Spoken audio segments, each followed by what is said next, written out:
Waalaikumsalam warahmatullahi wabarakatuh. Saya hormati Bapak RW sebagai tuan rumah untuk kegiatan kita di RW 01 ini yang didampingi oleh Ibu RMK kita yang baru ya Bu ya.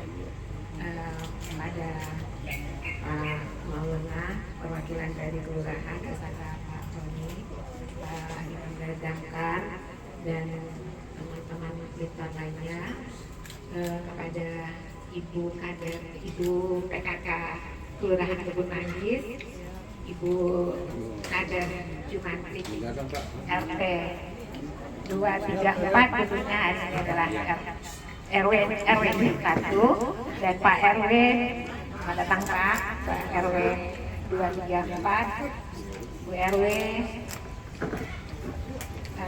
dan undangan lain yang hadir pada pagi hari ini. Alhamdulillah pagi ini kita udah masuk tahun 2025 ya Pak ya. Mudah-mudahan dengan semangat baru kita makin semangat dalam memberikan layanan kepada masyarakat kita. Dan alhamdulillah di tahun 2025 yang terakhir di bulan Desember nggak ada kasus ya Bu ya. Di Desember sempat ada kasus tapi ternyata numpang halaman. Ya, mudah-mudahan kita tetap menjaga kesehatan keluarga kita, dan untuk mengingatkan lagi mumpung ini tahun baru, untuk dengan semangat baru, dan jangan lupa kita untuk mengingatkan warga kita untuk melakukan screening kesehatan. Di mana Bu?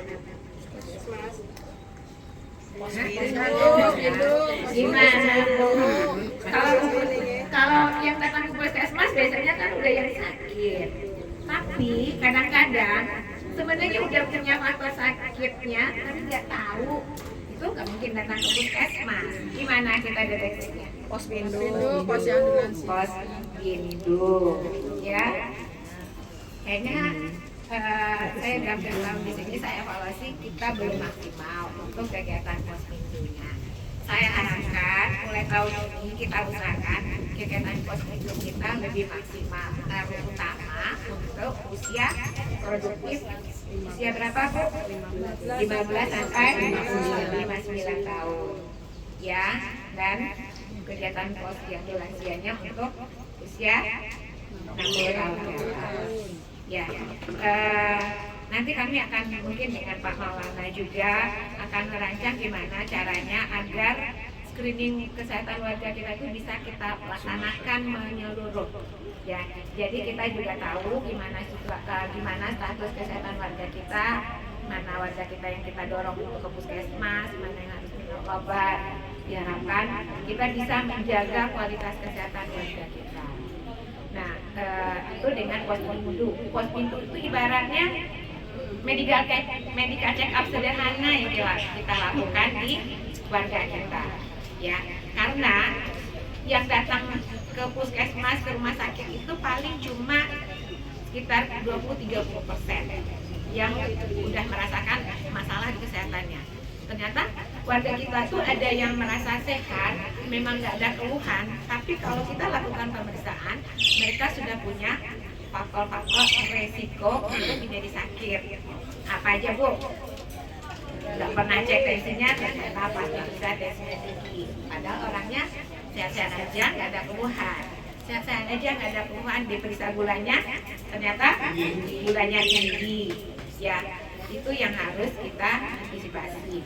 Kalau udah ketahuan tensinya tinggi, gulanya tinggi, bukan ranahnya itu ada lagi, tapi diminta ke puskesmas untuk berobat, dan nanti mungkin dibantu untuk memastikan mereka minum obatnya secara teratur dan kontrol kesehatan yang sudah teratur.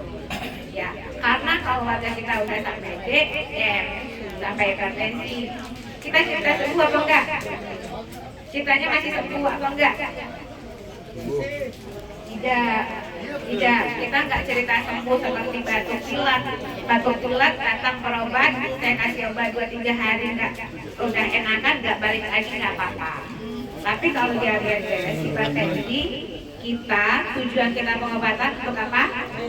Mencegah komplikasi yang lebih berat, ya. Jadi harus dikontrol. Termasuk nanti mungkin kalau dikontrol dengan baik mungkin karena pengaruh umur kita, risiko kita untuk jadi komplikasi yang lebih berat juga makin besar. Ya, jadi nanti kita bantu bagaimana screening kesehatan di lapangan itu bisa terlaksana.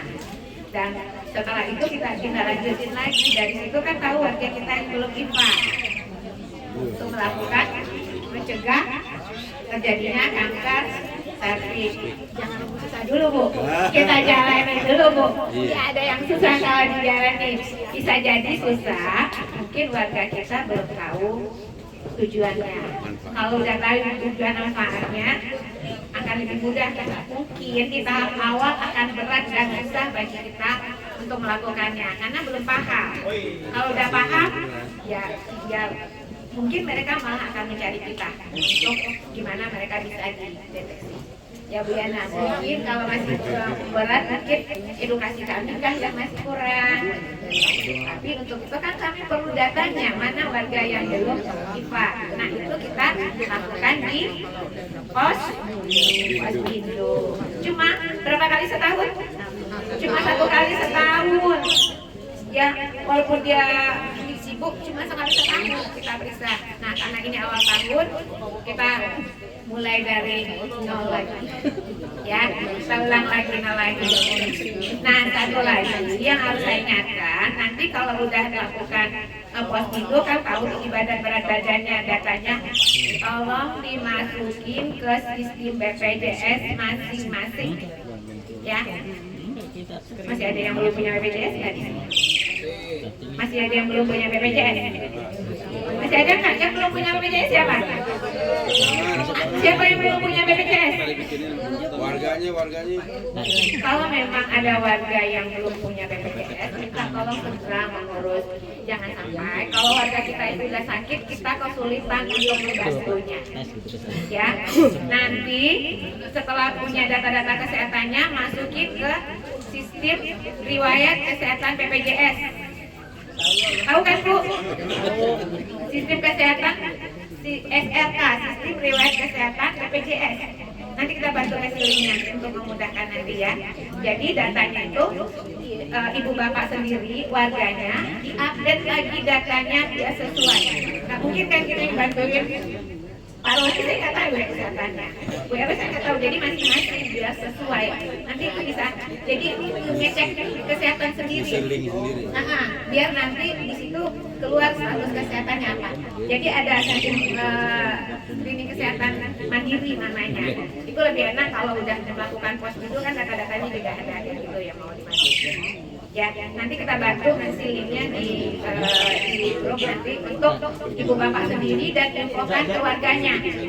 Ya, jadi semua warganya yang satu kakak yang ada BPJS itu didata, dimasukin datanya. Ya, mudah-mudahan kita selalu makin semangat dalam melakukan pelayanan ke masyarakat kita, karena kehidupan yang paling berarti itu adalah kehidupan dalam melayani masyarakat atau orang lain. Semoga kita semua tetap semangat, tetap ikhlas dalam menjalani, semoga menjadi amal ibadah. Terima kasih. Assalamualaikum warahmatullahi wabarakatuh. Terima kasih kepada Dr. Bu Desi